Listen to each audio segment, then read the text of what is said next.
enjoy life.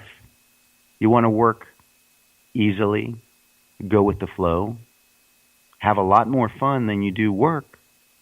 And remember, life is but a dream. So, are we in a dream? Are we in a simulation? If so, how deep in the dream are we? In the movie Inception,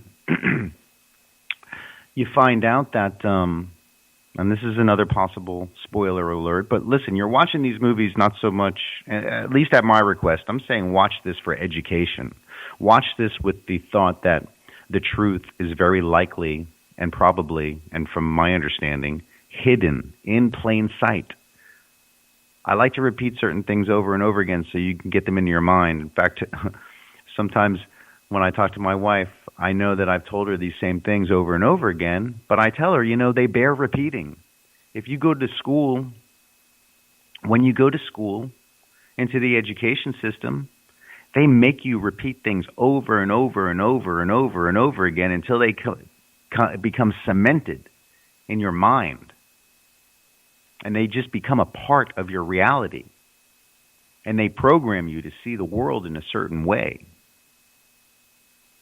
That's one of the things my father used to complain about. He used to tell me that, the education system doesn't teach you how to think for yourself, how to think independently. They want to just pound the same material over and over and over again into your mind and make you regurgitate it so you can fit into their system. The education system isn't there to teach you how to think and to be a living soul. They want you to be a citizen. They want you to, when I was a kid, they wanted me to stand and put my hand over my heart for the Pledge of Allegiance to the corporate symbol of the United States of America Corporation, the flag, their flag. To sing their national anthem at sports games. That whole issue about athletes taking a knee during the national anthem, it bothered me. It really pitted people against each other. You have those patriots, and then you have the people that no longer want to be slaves and don't want to stand for the theme song of a corporation. How do I talk about these subjects without at least angering some people about this, right? I mean, it's a tough topic to talk about because it's so personal to each one of us. When you've been indoctrinated into a system of belief since birth, and then someone or several people, many people now, start coming out and saying, whoa, wait a second, you're actually a slave. You think you're free, but you're still a slave. You are a slave. A citizen is a slave. And you're standing for the theme song of the corporation that has turned you into a slave. So if you think about what's going on right now with the Third World War, the War on Terror, it's all about building everything up and then tearing everything down all around you. I mean, what am I doing right now? I'm tearing down your political beliefs, your patriotism to the United States of America Corporation. You live in the United States, which is a series of countries. If you think about it, I live in Florida. Here they call it the state of Florida. But I know it's not really a state. It's a country. It's got its own boundaries. It has its own statutes. It has its own codes. It has its own governor. Countries are governed. Corporations have a president. That's one of the reasons and ways that you can tell that the United States of America is actually a corporation, posing as a government. And look at the word government itself. Government. Mentis is Latin for control. Actually, mentis is Latin for mind, and govern means control. So if you look at the word and you break it down to its root meaning, you've got control mind. So every day people use the word government and they have no real knowledge of what that word really means. There's wisdom, knowledge, and understanding. Now, if you don't speak legal English, which most people don't, then you really don't even know what the word understand means.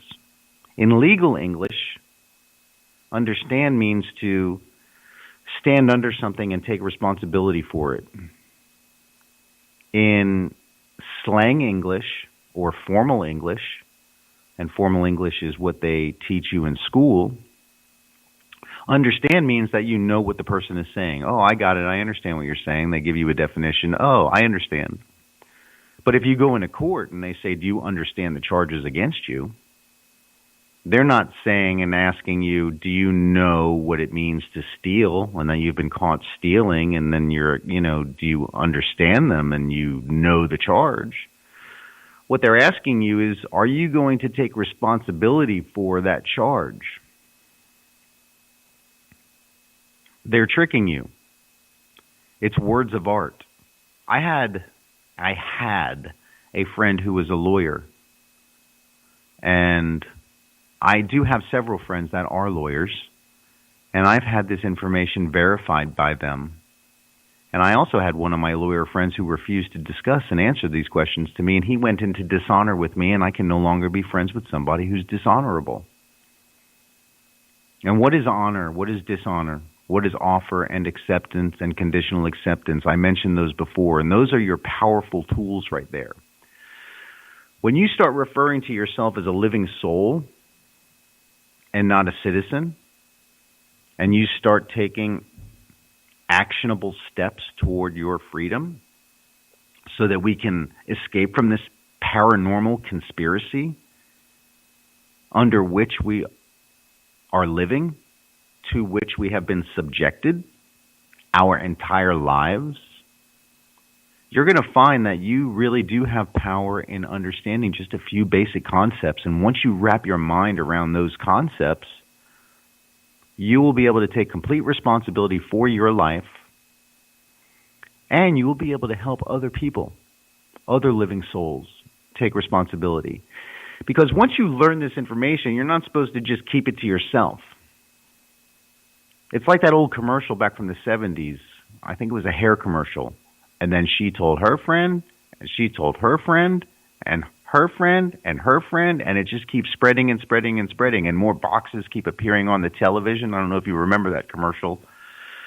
But that's how I envision it when I look at the potential of this information, of these solutions.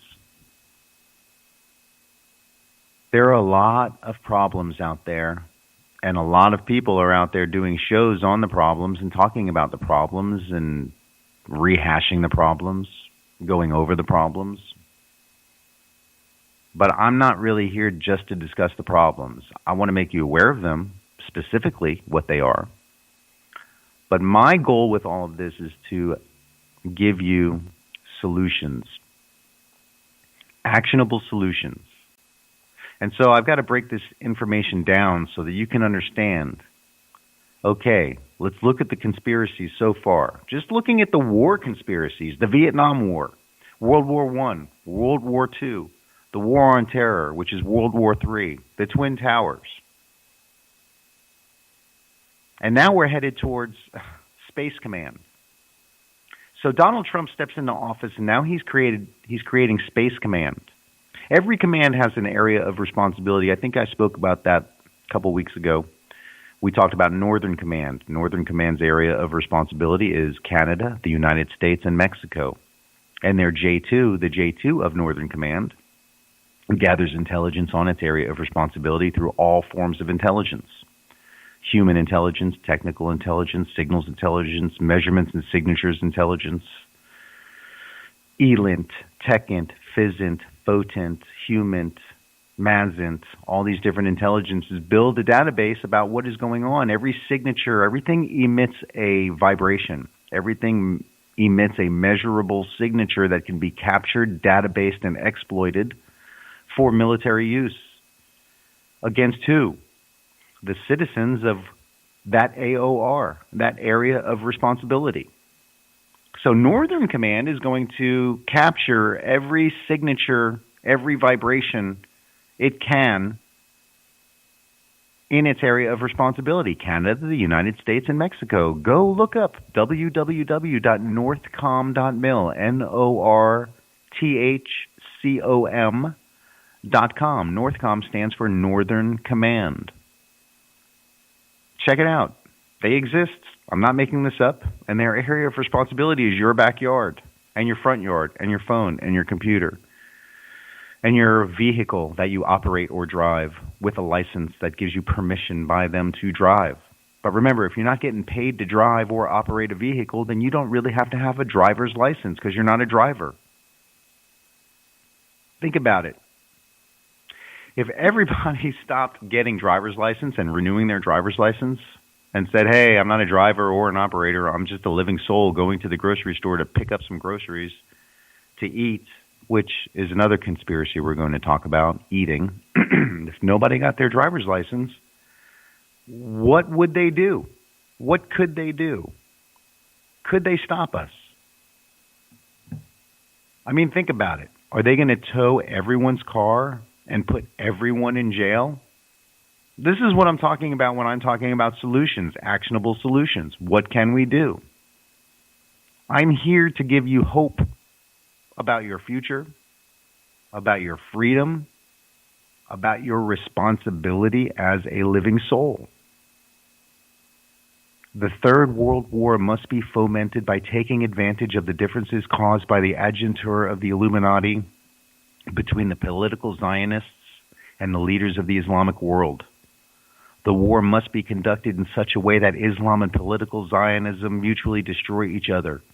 Meanwhile, the other nations, once more divided on this issue, will be constrained to fight to the point of complete physical, moral, spiritual, and economic exhaustion. Where are we as far as an economy goes right now? Are we at that economic exhaustion point? When gas prices and oil prices go up, the cost of everything else goes up. While at the same time, minimum wage and salaries are staying stagnant and even decreasing. Yet your president and CEO of your US of A corporation will tell you that we're doing great financially. But I drive down my street, I drive through my neighborhoods, I drive downtown, I see empty homes, homeless people, closed businesses, dilapidated buildings, buildings in disrepair, people looking for work. Are you exhausted? Morally, spiritually, financially, physically? I know people right now who are physically exhausted, but they still have to get up every day and go to a physical job and work 40, 50 hours a week. And they still only make under $30,000 a year, and they're trying to pay their rent. They're trying to pay their car payment, their insurance, internet, phone, electric, water, food, all at poverty wages.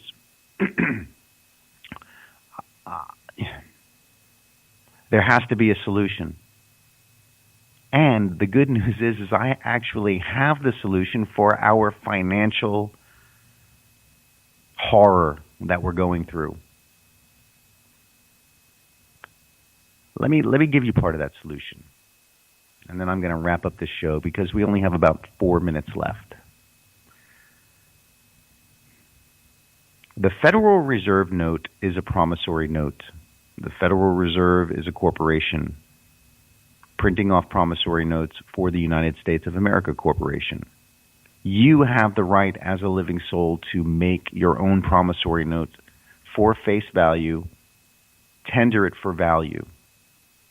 Any bank that won't accept it is committing a felony of misconduct in public office. I have the template for the promissory note ready to go. I've already submitted it.